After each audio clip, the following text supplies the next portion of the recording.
मैंने कहीं पढ़ा था कि हम हमेशा कंप्लेंट करते हैं कि गुलाब कांटों में खिलता है और गुलाब में कांटे हैं, लेकिन इसी बात को हम इस नज़रिए से भी देख सकते हैं कि कांटों के बीच में गुलाब खिला है। तो जीवन का हमारा नज़रिया देखने का चीज़ों को खूबसूरत बना सकता है।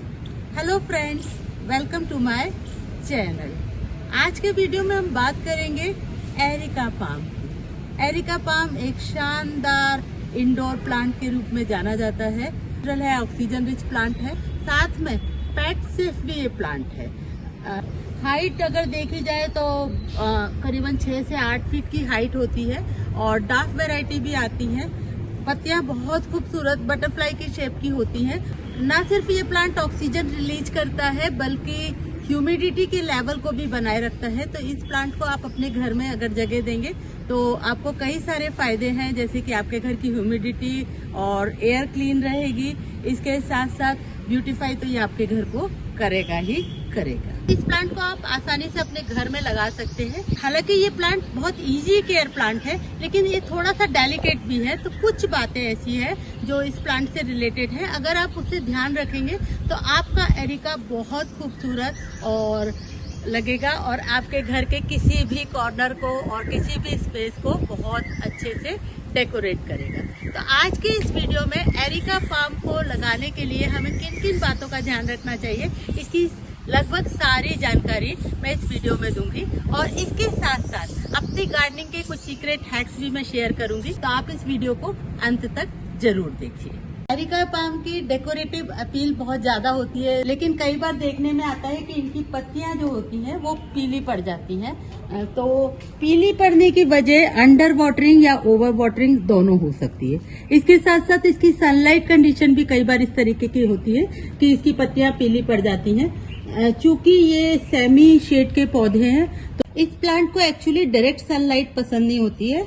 इनडायरेक्ट सनलाइट में आप इसे रखें, और अगर घर के अंदर रख रहे हैं तो नेचुरल है कि ऐसी जगह पे रखें जहाँ पे कि इसको थोड़ी सी ब्राइट स्पेस हो, और अगर बाहर रख रहे हैं तो आप इस तरीके से रखिए जहाँ पे कि इसको सेमी शेड कंडीशन मिल सके। डायरेक्ट सनलाइट में इसकी पत्तियां बर्न हो सकती हैं और डायरेक्ट सनलाइट को ये टॉलरेट नहीं कर पाता है। एजिंग की वजह से भी आपकी एरिका पाम की पत्तियां ब्राउन हो सकती हैं। तो अगर आपकी पत्तियां ब्राउन हो जाए तो आप उन्हें हटा दीजिएगा।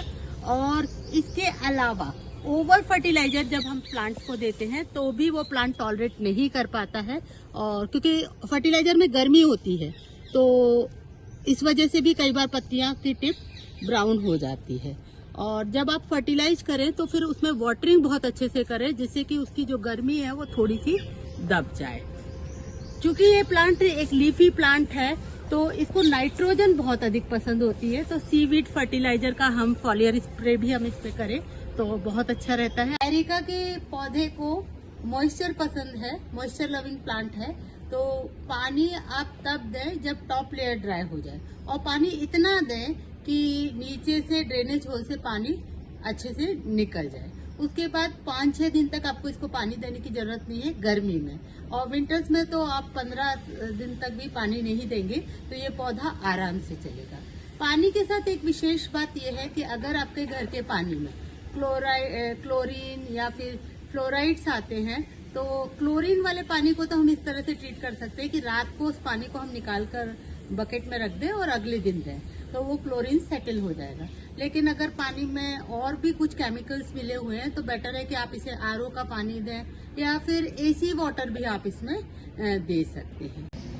एरिका चूंकि ट्रॉपिकल प्लांट है और नॉर्मली हम इनको डेकोरेटिव पर्पज से घर में रखते हैं, तो इनको आप मिस्टिंग जरूर कीजिएगा, और मिस्टिंग करने के बाद इन्हें आप वाइपिंग कर दीजिए तो ये क्लीन भी हो जाएगा और बहुत फ्रेश भी लगेगा। किसी भी नैपकिन से आप वाइप कर सकते हैं बहुत अच्छे से, तो आपका प्लांट फ्रेश लगेगा और क्लीन लगेगा।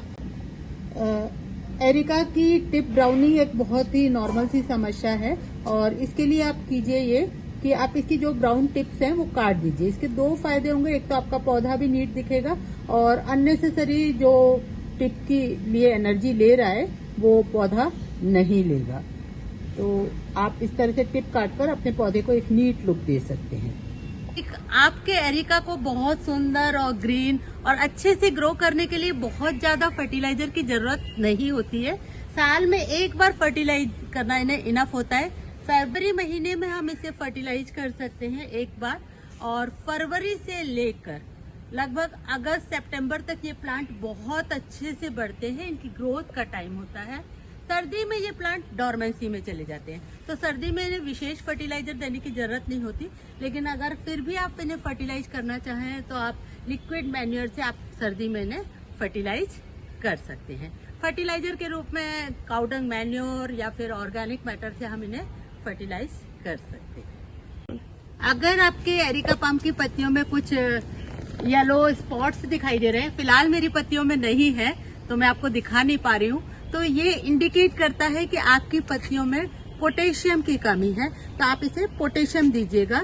आप बाजार में मिल जाता है पोटेशियम, तो आप वो दे सकते हैं। इसके अलावा सीवीड फर्टिलाइजर भी आप आधा चम्मच 1 लीटर पानी में घोलकर वो भी आप अपने पौधों को दे सकते हैं। फ्रेंड्स, ये जाइम है और ये पौधों की ग्रोथ के लिए बहुत अच्छा रहता है। फल फूल वाले पौधों सभी के लिए ये बहुत अच्छा रहता है। और ये ग्रेन्यूल फॉर्म में था तो मैंने इसको थोड़ा सा जल्दी घुल जाए इसलिए पीस लिया है। तकरीबन 1 चम्मच जाइम मैं अपने पौधे में इस तरह से स्प्रिंकल कर दूंगी। और ये बूस्ट करता है बहुत ज्यादा, पौधे की ग्रोथ को भी बूस्ट करता है और पौधे को जो अंदर के न्यूट्रिएंट्स होते हैं, माइक्रो न्यूट्रिएंट्स, वो भी एब्जॉर्ब करने में ये बहुत अच्छे से मदद करता है। तो आप जाइम यूज कर सकते हैं अपने पौधे की ग्रोथ के लिए। ज्यादातर फूलों, फलों और सब्जियों के बेलें या पौधों को पनपने के लिए 6 से 7 घंटे की सनलाइट चाहिए होती है, तभी उनमें से बहुत अच्छे फूल या फल या सब्जियां हमें मिल सकते हैं। तो अगर आप अपने घर में फूल, फल और सब्जियां लगाना चाहते हैं तो ये ध्यान रखिएगा कि आपके घर में इतनी सनलाइट आती हो, तभी आपको उनके बहुत अच्छे से रिजल्ट्स मिलेंगे। अगर आपके पाम में किसी तरीके का पेस्ट अटैक हो गया है तो इसी वीडियो में मैं आपको एक पेस्ट कंट्रोल की होममेड रेसिपी बताऊंगी। तो आप उस रेसिपी को ट्राई कर सकते हैं और अपने पाम में उसका स्प्रे करेंगे तो आपके पाम में जो एफिड अटैक्स है या स्पाइडर और मिलीबग के अटैक है वो नहीं होंगे। कि किसी भी पौधे की अच्छी ग्रोथ के लिए उसकी निराई और गुड़ाई बहुत जरूरी है। तो जो भी आपकी एक्स्ट्रा बीट्स निकल आए आपके पौधे में, आप उनको हटा दीजिएगा, क्योंकि ये एक्स्ट्रा बीट्स न्यूट्रिएंट्स लेती रहती हैं आपके पौधे का, और आपके पौधे को जो उचित न्यूट्रिएंट्स है वो नहीं मिल पाता है। 15-20 दिन में अगर आप अपने पौधे की गुड़ाई करते हैं तो उसमें एरिएशन जाता है और उसको न्यूट्रिएंट्स एब्जॉर्ब करने में भी बहुत मदद मिलती है। तो ये एक बहुत इम्पोर्टेंट पॉइंट है किसी भी पौधे की अच्छी ग्रोथ के लिए। और चूंकि इस पौधे में कोई ऐसे पत्तियां निकली हुई नहीं रहती, पप्स के थ्रू ही पत्तियां निकलती है, तो जो एक्स्ट्रा पत्ती है इस तरह की एजिंग की वजह से मरी हुई, उनको भी आप क्लीन कर दें तो पौधा आपका अच्छे से ग्रो करेगा।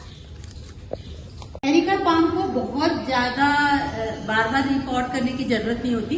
इसको थोड़ा सा कॉम्पैक्ट जो पॉट होता है वो पसंद होता है। अब आप देखिए, ये मेरा प्लांट करीबन 5 से 6 फीट का है और करीबन 15 इंच 16 इंच का इसमें पॉट में लगा हुआ है। इसको अगर मैं रिपोर्ट अभी नहीं करने वाली हूँ, अगर मैं इसको 1 साल बाद रिपोर्ट करूंगी तो इसमें से मेरे को कई सारे नए प्लांट मिल जाएंगे, जिनसे कि मैं अपने प्लांट को अलग अलग करके मल्टीप्लाई भी कर सकती हूँ। फ्रेंड्स, नर्सरी से लाए हुए एरिका पाम को हम किस तरीके से पॉट करें, या फिर हम अपने घर के एरिका पाम की रिपोर्टिंग किस तरीके से करें, या एरिका पाम को किस तरीके से हम अलग अलग मल्टीप्लाई कर सकते हैं, इनके बारे में कोई वीडियो देखना चाहते हैं तो कमेंट सेक्शन में कमेंट कीजिएगा। मैं आपको इसके लिए अलग से एक वीडियो बनाकर पोस्ट करूंगी। इस वीडियो में मैं आपको घर के मटेरियल से बना हुआ एक बहुत अच्छा सिंपल सा पेस्ट रेपेलेंट बनाने की विधि बता रही हूँ। तो देखिएगा, आधी चम्मच मैंने लाल मिर्च ली है और 3 कली लहसुन की बारीक पीस ली है, इसे क्रश कर लिया है। और इसके साथ साथ मैं इसमें करीबन 1 चम्मच ये लिक्विड सोप, आप लिक्विड सोप ले सकते हैं, शैम्पू ले सकते हैं, कुछ भी ले सकते हैं। ये अच्छे से मिलाऊंगी और इसको मैं 1 लीटर पानी में इस तरीके से स्टीयर कर दूंगी। बस सिंपली इसे मिलाकर मैंने सीव आउट कर लिया है और ये मेरा पेस्ट रिपेलेंट तैयार हो गया है। मैं स्प्रे बॉटल में भर के इसे रखूंगी और फिर मैं अपने प्लांट पे किसी भी पेस्ट अटैक के लिए इसे स्प्रे कर सकती हूँ।